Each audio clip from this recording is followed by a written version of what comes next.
Well, I'm glad you came, Tim. Yeah, I appreciate the offer. This is something that I've been talking about for quite a long time.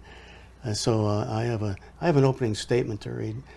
Today we have the honor of sitting down with Deputy Chief Tim Jones, who is retiring after 43 years of dedicated service to the Prospect Heights Fire District. We've known each other for, I think, for all of that time. Oh, I believe so. And have shared some experiences along the way. But I thought an interview before you retire is in order. 43 years is a pretty long time in any job, and especially as a fireman. I have a list of jobs you've done for the fire district. You were promoted to lieutenant. Well, you started in 1982. Correct. And you were promoted to lieutenant in 89, and promoted to district fire chief in 92, and promoted to deputy chief in 2000. And in 2001, began full-time service as deputy chief. Correct. Well, that's impressive right off the bat. But I would like to know if you recall if I know you can. We would like to know, what were the high points of your career? Boy, it's been a long one. You think about it. It's hard to even talk about because it's over. We've done a lot. When I started, we had EMTs. We didn't even have paramedics. We were one of the last communities to get paramedics. We did that in the late 80s. We went from all part-time to full-time in 2000 with the hiring of Chief Gould. The current fire chief, Drew Smith, and myself were hired in 01 full-time. We hired our first set of firefighters full-time in 05, and we just kept, pushing ahead. And really, the community supported us all the way, and that's probably the most important thing, because our job's very expensive, and it's what it is. Our first ambulance cost $54,000. Wow. The one we just ordered, $360,000. Oh my goodness! Like you're driving a car. Yeah. I mean, you're driving a house. It's the value of a home. Yeah. The ladder truck we just bought, $1.5 million, and that's a deal. Mm-hmm. Winetka's looking at buying one. I heard today they're budgeting 2.5. Wow. 4 or 5 year lead time. Think of all the trucks we've had. Some were junk. Some we'd be, down at the firehouse Wednesday nights, Monday nights working on them. A bunch of guys just had that can-do attitude, and it was fun. Kept it going somehow. Yeah, it's fun. Yeah. What do you see as the most important changes that happened in firefighting during all that time? Well, I think EMS has really become our bread and butter, and it's so high tech now. With, you talked about, cardiac issues. We carry a pacemaker. We never had that before. We can pace somebody's heart. I mean, we save people now when they're in full cardiac arrest. And when I started, if we saved one a year, we thought we were doing a great job. Now it's like 40% save rate, and that's great. The technology's cool, and the equipment's gotten lighter. It's all battery powered now. Back in the day, you'd have to, everything weighed double because you had power units and try to get things started. Now it all just hit the button and it goes. Yeah. It's been a lot. It's been a lot of technology, computers, all that stuff.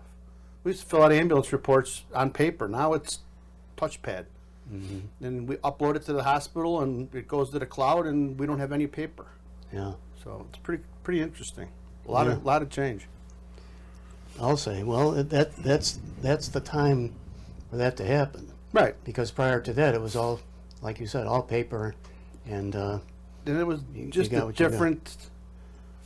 different organization. We moved slower, good or bad.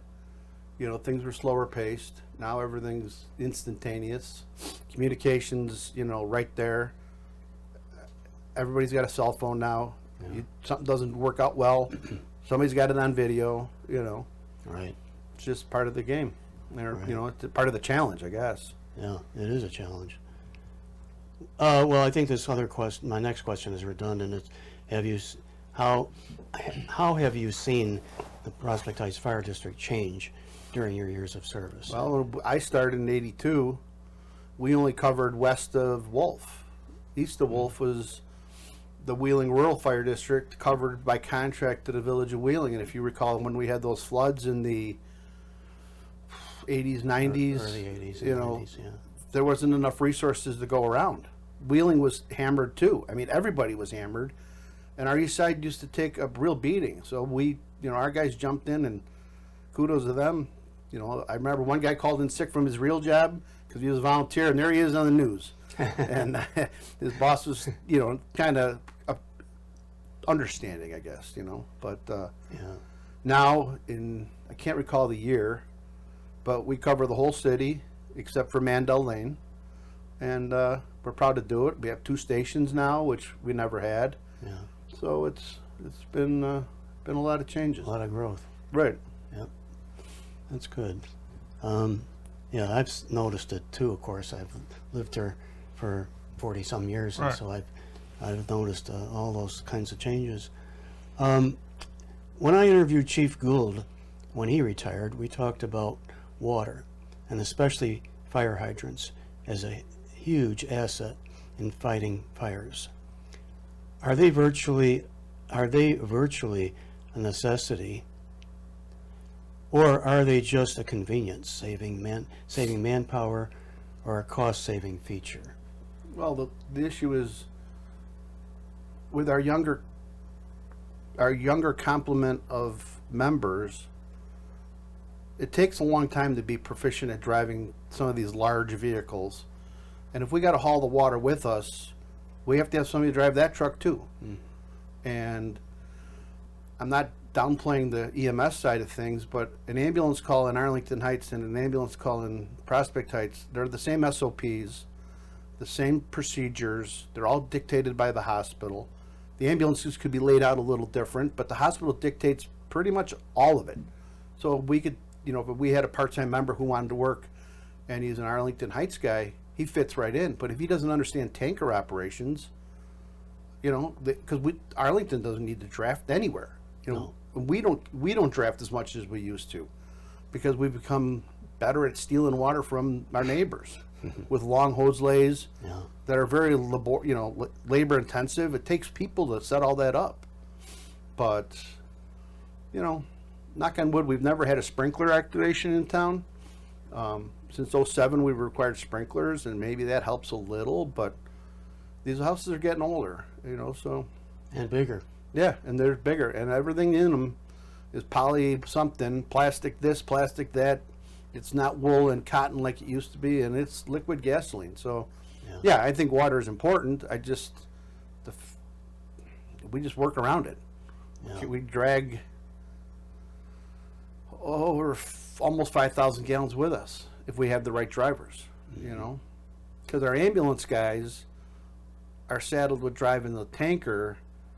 So we have our attack crew on the truck. The truck can pump water. It can do everything an engine can do and everything a truck can do. So our ambulance guys will jump over on the tanker to bring that out. Well, like I said, if those are newer guys who are, paramedics and they're not signed off to drive, we had a reported fire the other day, and one of our guys was in off duty, and he ran and grabbed the coat and drove it out there just in case. Oh, it was that plane crash. Oh, yeah. We brought the tanker out for that because getting water in the airport's tough, everywhere. So it is what it is. We get around it. We have to. We have no other option. Yeah. Well, I mean, obviously water has been something that I've been Oh, I'm sure. Yeah, I mean, really forever. working towards for a long time, and we still haven't gotten very far. There are a lot more people in town, I think, that understand the issue better. And they know that it's something that would help, that most people do. They just don't want to pay for it. They're afraid that the money is going to be astronomical. And yeah, I mean, I don't know But I don't know the budget numbers, but the longer we wait, the worse it gets. Nothing's going down. It's That's just, for sure. It's just like you said, the cost of Right. of an ambulance or a fire truck. Yeah. I mean, it just keeps going up. Yeah. Although there are certain ways of saving money, but that's not why we're here. I did have a question about the EMTs. I said, were all firefighters trained as EMTs when you were first hired? We were. You were? Okay. Yeah, that was. Everybody had to go to EMT school because we ran a basic life support ambulance. I was telling somebody this the other day. We had a little ambulance. It was a white and orange Dodge ambulance. It looked like a big van. And if we had a critical patient, we'd call Arlington, and either they'd meet us on the scene and transport, or if the patient got something happened en route to the hospital, we could pull over and have Arlington just trade cots, and we'll follow them to the hospital. Mm-hmm. That's how we did it in the 80s, and it didn't work very well. Because we weren't given immediate care. Now even our fire trucks have defibrillators on them. I got heart monitors. On every vehicle, there's at least one paramedic that can at least do something. Mm-hmm. Start care, assess a patient, figure out what's going on, so we can, give that patient the best care possible. That, and give the hospital a heads up too. Well, yeah, I mean, what's coming in. Yeah, if this is the guy having a massive heart attack, and they from the time they call to that balloon is gets that stent put in. Time is heart muscle, right? And it's younger people are having problems with that. Yeah, that's true. I can attest to that. Are you planning to move from Prospect Heights? No, not that you're about to not retire. A chance. I laugh about that. We got a nice little spot where we live. We enjoy it. My daughter lives 5 minutes from me. I know that I'll be packing that last box. She'll call and say I'm pregnant, and that'd be cool. Yeah. Hasn't happened yet. She's been married a few years, and she lives right off Euclid, so I can be there in 3 minutes to help her with anything. Yeah. Sure. Good. So, yeah. Well, I know that you're the president of the Park District Board and trustees, and do you plan to continue your service to the Park District? Yeah, I'd like to get involved even a little bit more with stuff. I don't know what yet, but I'm not leaving the Park District. It's not a big time commitment. It's 1 day, 2 days a month. I talked to Christina, our executive director, quite a bit, and we got a good team over there, so they're pretty self-sufficient. Yeah. And our board seems to work pretty well together, and I think we're all in it to try to make it better. Mm-hmm.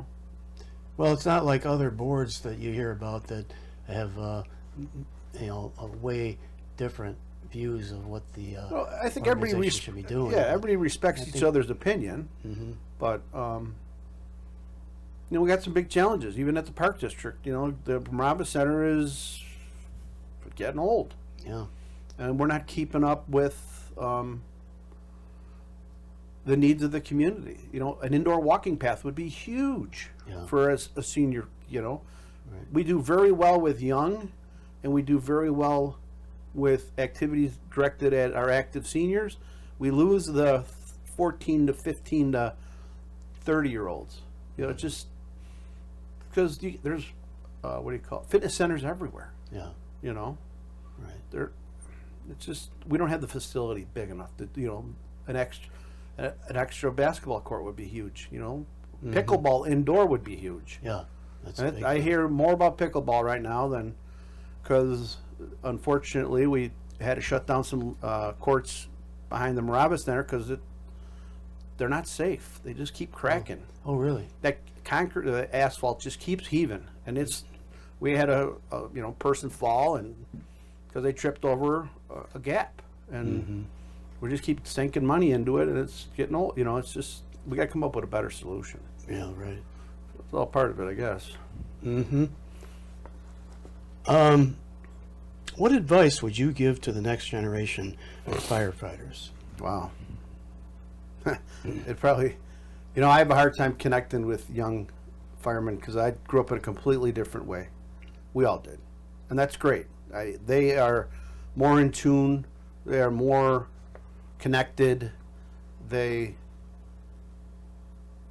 want to know why they're doing what they're doing.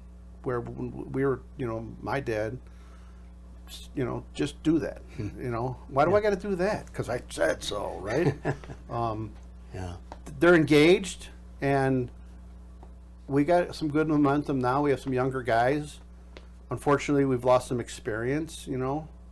But our NIPSTA Fire Academy, which Chief Drew Smith kind of modeled that whole program, which they graduate hundreds of people through it. He was the founding chief of it, they say, because that was what the program we had in Prospect Heights. He took that program, brought it to NIPSTA, which is our regional training center, and there's 4 classes a year, 3 classes, 40 people. Yeah, that's And a lot. very militant, but they come out good firemen and firefighters. Yeah. And it's working out. We're sending 3 now, young firefighters to the academy. And then we call them an apprentice because we feel it's not as derogatory as calling them like a cadet or, you know, an intern, but they're apprentices and they get task book, and when they finish their task book, they're off probation and off they go. It's pretty neat. What's the number of firefighters that are full time?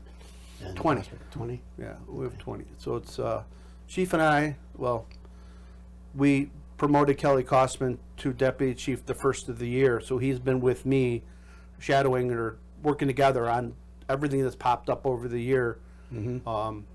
So we're a little heavy now, but once I retire on Friday, we'll be at 20. So there's 2 in the front office, chief, deputy chief, and then 3 battalion chiefs, 6 lieutenants, and I don't know the math off the top of my head, but Yeah. 20 people. So would you be available to them part time if they needed you? Yeah, I mean, a few of them asked, you know, if I can't figure this out, I'll stop by. I live Yeah, that's my point. 2 minutes away, right? And 2 traffic lights, I can be here. And I told them, yeah, because there's stuff that's going to pop up. Sure. You know, being through the remodeling of Station 9 and 91, now we're going to try to remodel again as soon as we get all the permits. There's going to be something that maybe I knew about that I forgot about, you know, or we don't know, you know. But I'm committed to at least get this station project underway because we're moving the administrative staff to a rental office area, and then we're going to cubbyhole all the firefighters at the East Side Fire Station and run out of there for as long as it takes to get back to Station 9 because there's no good spot for us to house fire trucks. Yeah. We looked everywhere, and we're going to have our mutual aid partners, so the Arlingtons, the Mount Prospects, and Wheeling, a little more astute to know that we need them to start heading in because we got to move from the east side to the west side. So What are you planning on doing to Station 9? we're going to remodel the entire interior. We're going to put in individual sleeping rooms, so each person will have a room not even as big as this, but there'll be individual rooms, individual shower rooms, instead of like right now it's kind of all, you know, kind of more like a college. Yeah. And we're going to add on to the back, and actually our main entrance will be off the back because that's where all the parking is. Yeah. Those 2 front parking spots, No, they're once they're full, they're full. well, and you got all the traffic out of from Delhi for you, thank God. And they're piling out of there. Yeah. You're taking your life into your own hands trying to get out of, especially if you don't true. back in. Right. If you got to back out, you got people Walgreens traffic and Delhi for you coming back and forth. It's a thing. Yeah, you're taking a chance. So, they're hopefully we'll be starting by November. Oh, okay. You know this. I didn't don't know know. your timing. There's a lot of demo inside. The front door now is gonna end up being office space for on-duty firefighters and lieutenants, and then the chief's office will be out in the back by where the dumpster's at, Yeah. way out there. I mean, it's a completely, it's all getting changed. Flipped around. Yeah. Yeah. So That makes sense. As you step into retirement, what legacy do you hope to leave behind for the department and the community you've served? that's a tough one, without getting emotional. Yeah. I tried my best, you know. Yeah. You did. Whew. You Yeah, did it's do your tough. best. zoning board, park district. I got the best boss in the world. You gotta stop for a minute. Yeah. Edit that out. I don't know. I don't know how I'm gonna do it. I'm sorry, Pat. Ooh, yeah, it's gonna be a big change, you know. It will be. Yeah. My dad always said, as you're leaving, look at your fingerprints all over the building, and I got them everywhere. Yeah. And I, All right. sorry. That's okay. Some are smears, some are splotches, but there's a lot of good fingerprints. You know, a lot of things we did I over know, the that's years. what- You That's know? exactly why we're doing this interview. Yeah, You know, it's gonna be tough. I know the community will lose a good guy, but Try you know, you've given it your time. So, well, Deputy Chief Jones, We should have done this a month ago when it wasn't so close. on behalf of the city and the community, we thank you not only for your decades of service, but for the heart and dedication you brought to the job every day. Your leadership and compassion have left a lasting mark on those who work beside you and those who have protected. As you step into retirement, we hope you enjoy more time with your loved ones and the freedom to pursue your passions and the chance to create new memories outside of the firehouse. Yeah, that's. Congratulations. Thank you.